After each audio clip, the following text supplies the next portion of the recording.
чулуу ажилласаа хүн дэрэн амарцсан уу?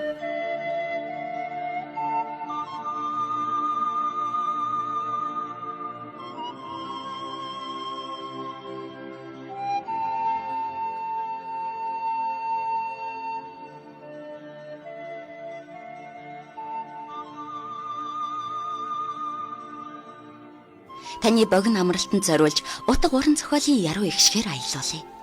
Та унших хэрэггүй, зүгээр л сонсоорой. Цай уух зур радио нэвтрүүлэг.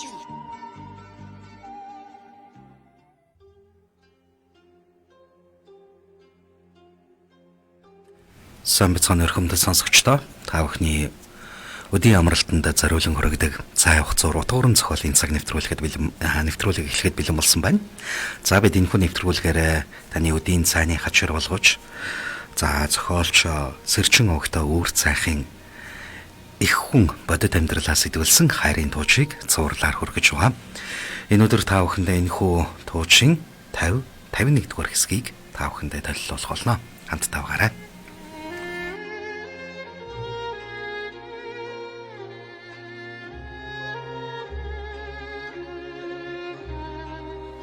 Их хүн бодит амьдралаас идвэлсэн хайрын тууч 50 дугаар хэсэг.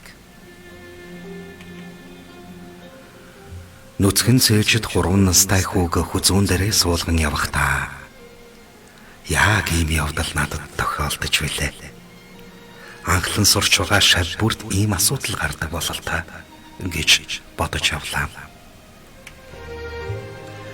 Бахимгүй зүйн багш нь сургагч багшаасаа 3 настай байхдаа яг л ингэж оргож явахт нь сургагч багш нь түүнээс нуугдаж алсуур тойроохон гүйж урд нь ороод нэгэн жижигхэн толгоон цаанаас гинэт гарч ирэхэд их хэдэц очиж багшигаа танингууд яг л энэ мондтой адил зөрүүдлэн багшигаа хайр наргүй түлхэж холтгож би гэртээ харна.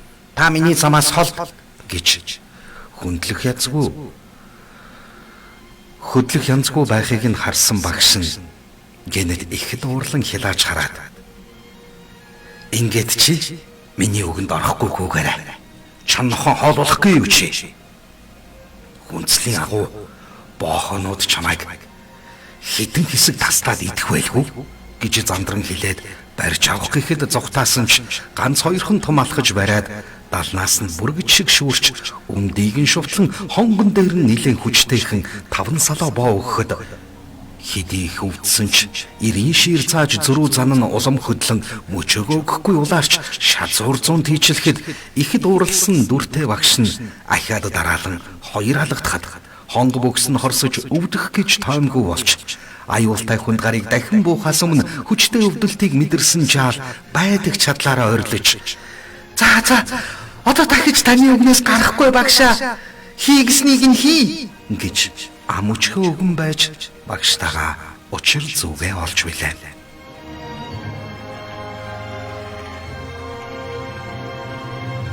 Харин багш нь түүнээс хойш хичнээн хүнд хэцүү дасгалууд заадаг байсан ч гэсэн хонго бөксөнд нь дахиж нэгч хүрээгүй дээ. Хожим том болсон хойно нь тэр үед арга хэмжээ авахгүй болохгүй байсан. Хараа хяналтаас мултран чоннохон хоол болдог талтай. Би ч гэсэн тэгж багшаасаа оргож яваад хариу үгүй боохонд бариулдгийн даваан дээр багш маань намайг олж аварсан юм. Энд хин чоннууд заримдаа ганц нэг хүүхдийг агуудаа аваачин тоглож наадаж байдаг ч зарим үед насанд хүрээгүй гөлгөн чоннууд хит эрхлүүлж байгаад санамсаргүй хоолонд насаж амь насыг нь хороочход байдаг тул маш их аюултай гэж хэлсэн ачаа. Саяхан болсон адал явдлаас арайхийн салж гэр рүүгээ буцаж явсан шинхэн багш шав хоёр хуурай мөчөр түүн явах замд бяцхан хүү юу ч болоогүй юм шиг хидэн мөчөр тэрсээр ирээд багштай сарваахан гинэн цагаахан сэтгэлтэй хөөгч шүү гэдгээ илтгэн бүрч өхөртмөр харагдана. Түлээгээ төөсөр гэртээ ирээд хизээний танилууч шиг тэр хоёр дотн ярилцсан суулаа. Нүцгэн цээжид одоо л уян хатан байдаг нас шүү. Элдв дасгал хөдөлгөөн хийхэд тун тохиромжтой үеийн байгаа юм. дараагийн хөдөлгөөндөө садаа болохгүй. Шүрмс бүлхэн зөөлхөн, амархан дасах учир хөдөлгөөний бүх горимд нь аятайхан оруулах хэрэгтэй гэдгийг бас ч гэж 5-6 шав гараасаа гаргасан сургагч багшийн хувьд маш сайн мэдэж байлаа. Орой нар буухаас өмнө багш нь анайл бухнуудтай дасгалаа хийж биеэ халаагаад байтал хой талын хаттай хавцлаас арваад бухтуусан өөр нэгэн хүн гарч ирсэн нь энд багшаас нь гадна өөр хүмүүс байдаг гэдгийг харуулж байлаа. Нөгөө хүн бухнуудыг туусаар задгай талбайд дөхүүлж ирэхэд багш нь хатаасан өвснүүдээсээ бэлдэж газраар хаяхад хөх царайтай туранхай залуу "Багшаа, ийшээ тугаад оруулчих уу?" гэж асуусаар газраар зулсан өвснүүд рүү авчирлаа. Хүрэн, халзан, шар, улаан гэд янз бүрийн өнгө холилдсон бухан сүрэг өвсний үнрээр өөрсдөө гүйлдэн ирж нүдээ улаанаар эргэлдүүлж тавьсан өвснүүдийг идэхдээ үнэрлэж байснаа учиргүй урамдан нэг рүүгээ муухайхаран байлаа. Багш нь шинэ ирсэн хүнд зааварлаж "Сартгар хөхөө, наад хүүгээ аваад тэр хадан дээр гараа сууч бай. Би жаахан бие алгаад архи" гэж хэлэхэд хөх царайтай туранхай залуу руу харвалаа. Хамар нээрэл давхиж яваад дөнгөж ирээд зогсож руу морных шиг юм уу гэмээр инээдтэй сартайж харагдаж ажээ.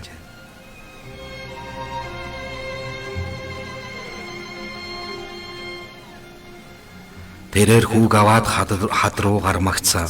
Багш нь бухнууд донд үсрэн орч зарим нэг догшин бухнуудын иврийг барин өдөхөд "Мүү" гэж муухай орлон ухсгийж иврээрээ хагас ичхээр дайрлаа.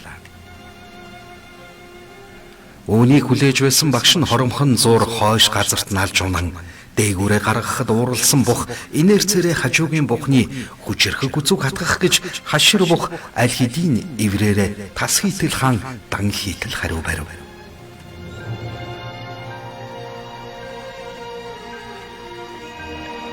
Гэнэт үүмэлдэж зүрх нь хөөрсөн бухнууд салбагнаж газар унах хэрийг бөмбөг хөөчвүү тамирчид шиг орхиролдон муухай орилж тал талаас огцом иврээрээ сэжин ойртох нь галзуучуудын дунд орсон бүчин туулаа шиг харагдахч алинд нь ч оногдохгүй таван хорон болов.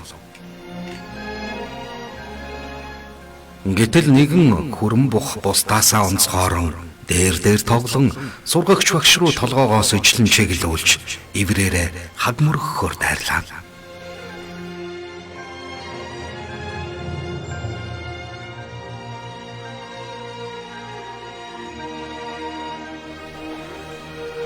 Араасаа гинтийн дайралтанд орсон сургагч багш яг баруун чихэнд нь ойртон ирэх хурц үзүүртэй шовх иврийн салхи татуулагч чимээг сонсоод зүүн тийш гэлчийн хажууд довтолж байгаа мухар хар бухын толгой дээгүүр дарж цогхилт хийж зайлав.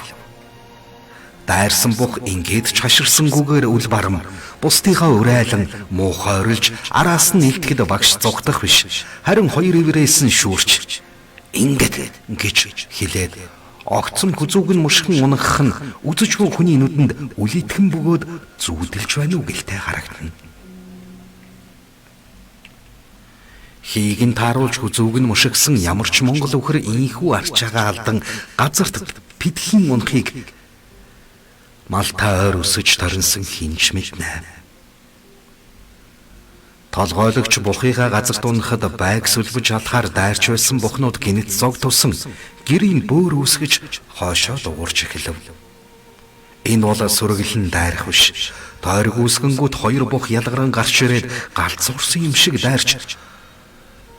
дайрч орон ямар ч боохоог бүслэлтээс гаргахгүйгээр ийхүү сүлбэж алж сурсныг харуулж байлаа. Багш түр амсхийн зогсохдоо аль хоёр бух нь эхэлж дайрахыг тааварлаж чадахгүй хүлээзнэж байтал хажуу хоёр бөөрнөөс шовх бахимивэртэй ихрүүд муухай орлон угсгийн хайчлан дайрлаа.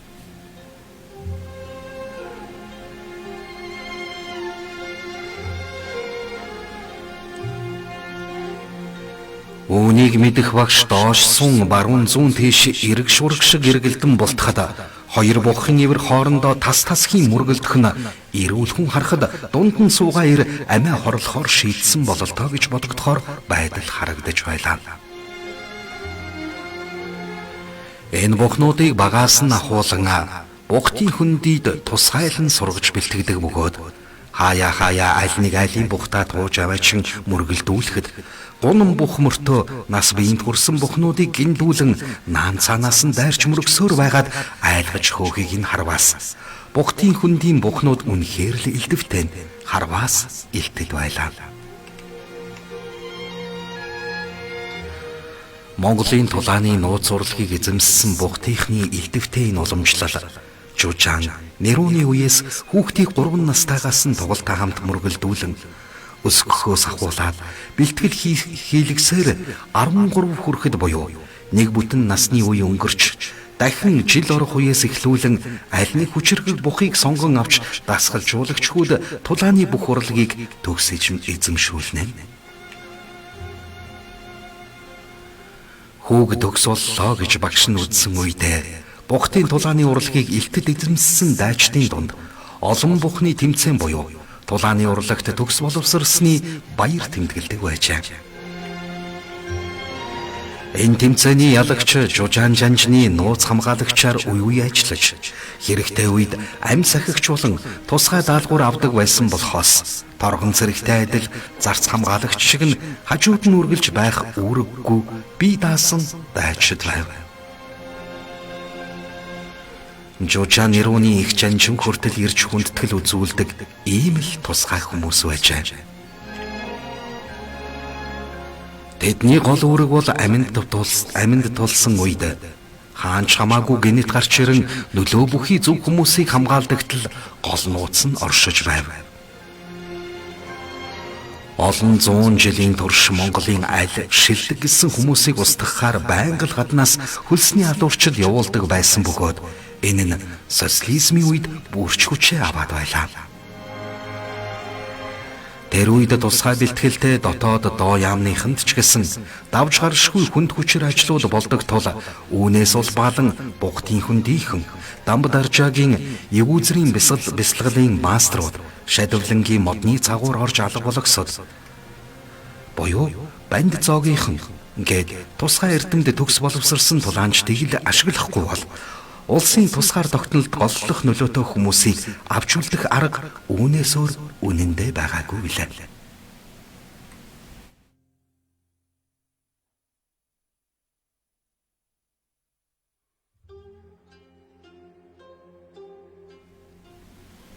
Нэгдүгээр хэсэг.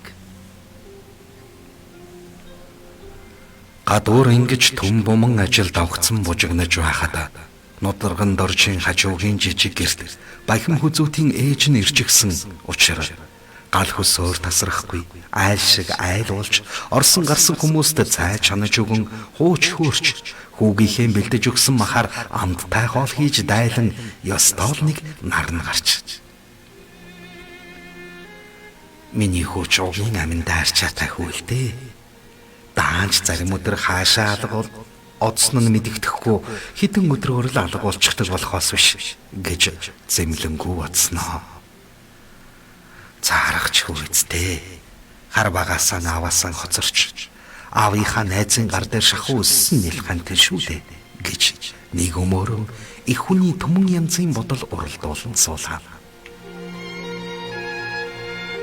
Бахим хүзүүтийн аав багш хоёр ээжд нь түүнийг тусгай эрдэмт сургаж байгаа гэж огт хэлээгүй бөгөөд хүүд ч гэсэн энэ талаар дурсвал тусгай эрдэм дахиж заахгүй болно гэж хатуу тохирчээ.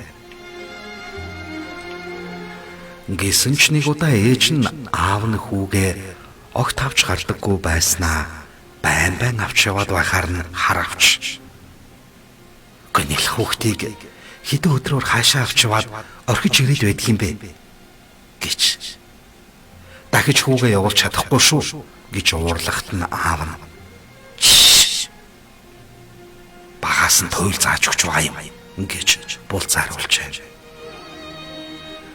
Үнэхээр л хүүд нь нүцгэн зээжд багш нь гайхамшигт төлөвүүдийн тухай ярьж зааж өгч хоёр жавхтастай морины толгоон дүрстэй модон зүйлээр хачин янзын гоё чим шиг морч янзгах шиг янз бүрийн аваа дуунууд гарган тоглож өгдөг бөгөөд бахим хүзүүтэд. За минийхөө үүнийг сурах хэрэгтэй. Энэ бол Монголын бахархалт язгуур урлагийн хөгжим морин хуур гэдгийг. Зарим нутагт бол хун хуур, чира хуурч гэж ярьдаг. Толгойг нь яаж хийснээс л хамаардаг баха та. Гэсэн ч гол утас нь морины сүүл юм шүү дээ. Түүнээс гадна ингэж дуурахыг бас сурах хэрэгтэй гэд хоолооноосоо нэг сүрлэг аялгуу урсган гаргаж байснаа гинт өөрчлөн нарийнхан боловч уянгалаг сайхан дуу гарах нь хөхөө шувуу донгот хоосч харьцуулшгүй сайхан сонсогдож сэтгэлийг нь хөөрүүлж байв. Үүнийг бол Монголын язгуур урлагийн хаан урлаг буюу хөөми гэдэг юм. Хоолон хөвчний чадлаар гарах дуу авиагаа өдөрдөн хөхмөг тэнгэртэйгээр шууд холбогдож аялгуу дуунуудыг дуурсхан ард түмнээ баясхан байв гэж 3 настай гунан Улаанбаатар дээр гардгийг мэдхүү. Мэдэх байлгүй дээ хүмүн гэхэд аав нь тэр үлгэрийг дандаа ярьж өгөхдөө нэгэн үлмэдэгдэх зүйлийг дахин хэлсэн ч юр ойлгодоггүй байснаа саял ухаж учрыг ойлгожээ.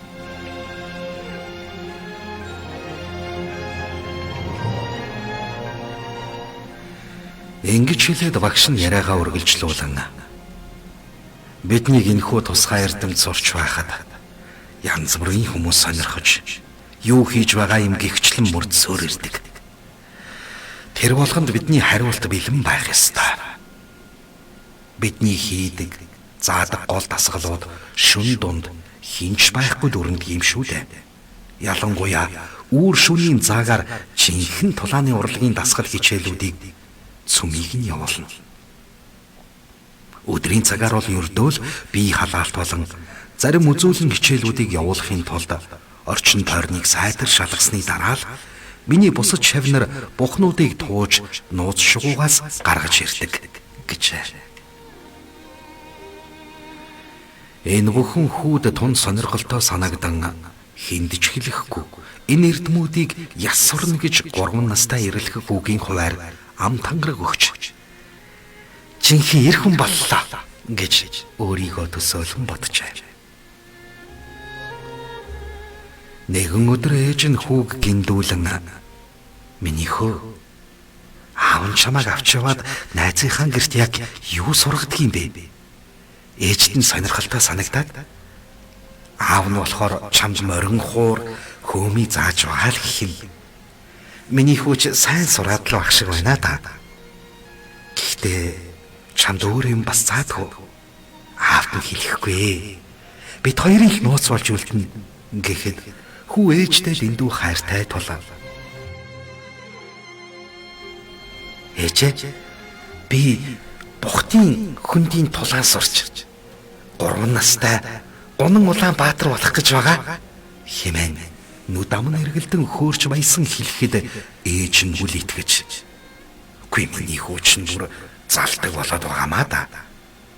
Худал хэлэх муухай байдгийг аавч нь ирэхэр хэлэндэ гэхэд үний эмч нээжээ гэд хөөрч байснаа хоёр хөлөө дэлгэж сууж үзүүлэхэд ээж нь бүрч үл итгэж минийхөө наадхыг чинь жаахан хүүхдүүд бүгд л хийж чадна шүү дээ.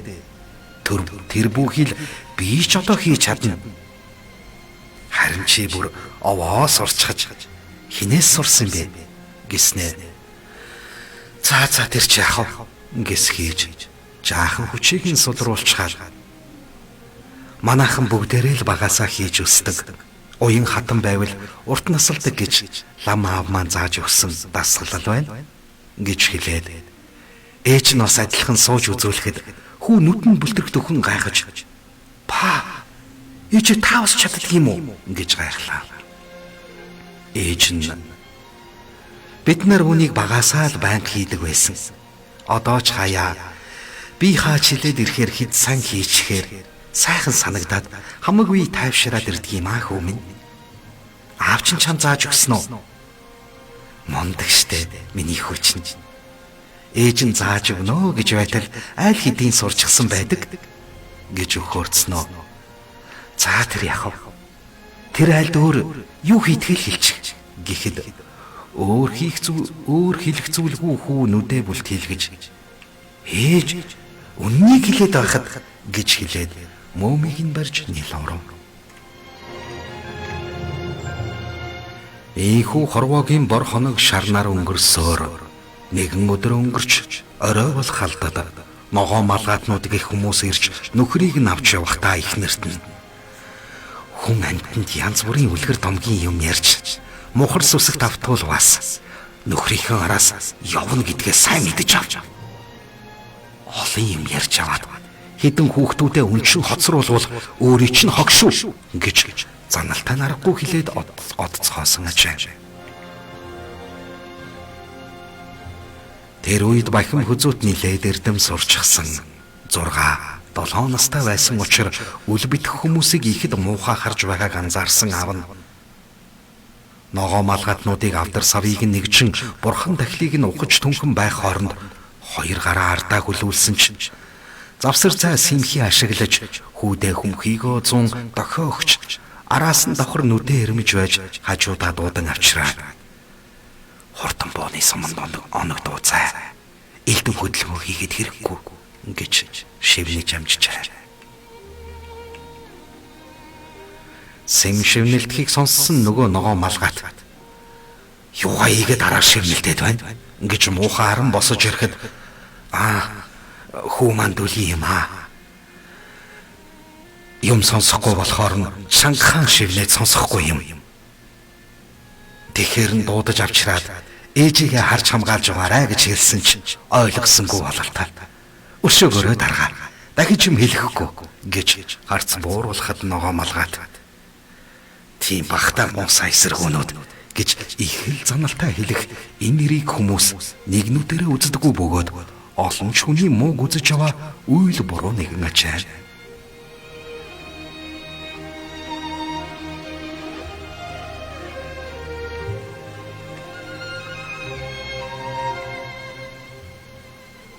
Бахим хүзүүтийн ээж ийхүү өнгөрснийг бодож суухтаа. Хүү маань яг л аав шиг нэг л юм хэлэхэд заавал ард нь гарч байж санаа амардаг хачин зантай хүн шүү. Би энэ томрох тусмаа л байс хийгээд гэр орноо орхин хэдэн өдрөөр ч хамаагүй алга болчихдогсон. Багш нь их тэр хүнийг авч яваа болохоор л санаа амарч арай ганц сайн найзынхаа том хүүг хүн биш болгочихгүй байлгүй гэж даатгаж өгсөөр ирсэн нь зөв болжээ. Хүү маань нэрээ тэр эрдэмд сурч байсан ч юм билүү. Хизэнээсээ л монголчуудыг хөнөөх гэж муу санаатай хүмүүс аль сор хүмүүсийг устгадаг юм гэсэн. Тэр үед л тусгай эрдэм чадaltaй хүмүүс сор хүмүүсээ аварч үлдэхээр хаанаас ч юм гинэт гарч ирдэг гэж ярьцгаадах нь оргууч биш байж болох гэгчлэн хүүгийнхээ явдлыг зөвтгөн энэ хорвоод хамгийн зөв зүйтэй ээж болж чадсан юм шиг бахархал төрж ямар ч чалаа байсан хүүгийн хажууд байгаа үед хөөтөө тортогтой тогоо бариулж хиймрийг нь унгахгүй дээ. Бусдыг нь бол ёстой юу л бол юу хийж байг. Ивидээ миний амин үр юм чинь гэж нас биенд хүрсэн бахин хүзүүтэй өхөрдөн суугтаа.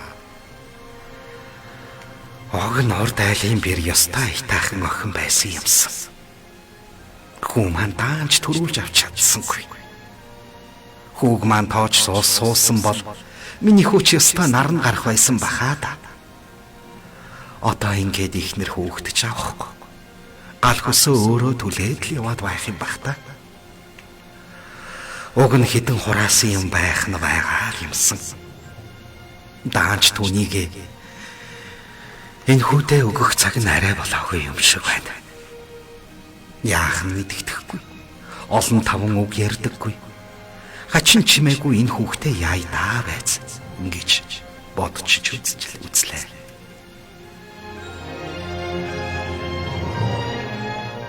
Үргэлжлэл бий. зохиолч Сэрчин огтой үүр цайх. Зохиол их хүн бодит амьдралаа сэтгүүлсэн хайрын тууч. Өгүүлэгч Хос Баяр, дууны найруулагч Цэнтава. Их Монгол радио 2020 он. Сонсогч та их хүн тууч номыг худалдан авахыг хүсвэл цэцэг төв харилцуулсны дугаар 9521-413 Grand Plaza 4 давхарт 417 тоот Герман гутал бүхийн өргөө гоё офис харилцуулсны дугаар 88101714 болон Азхуур интерномын дэлгүүрүүдэд борлуулагдаж байна. Мөн та хүргэлтээр авахыг хүсвэл 99-8-5 69 дугаараар холбогдож хүргүүлэн аваарай.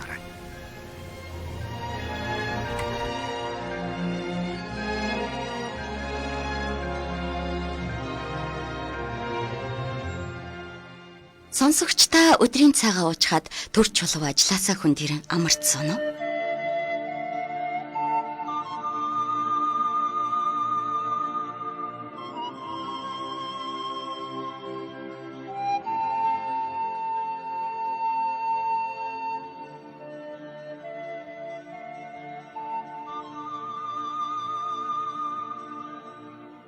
Таны богино амралтанд зориулж утга уран зохиолын яруу ихшгээр аялуулъя.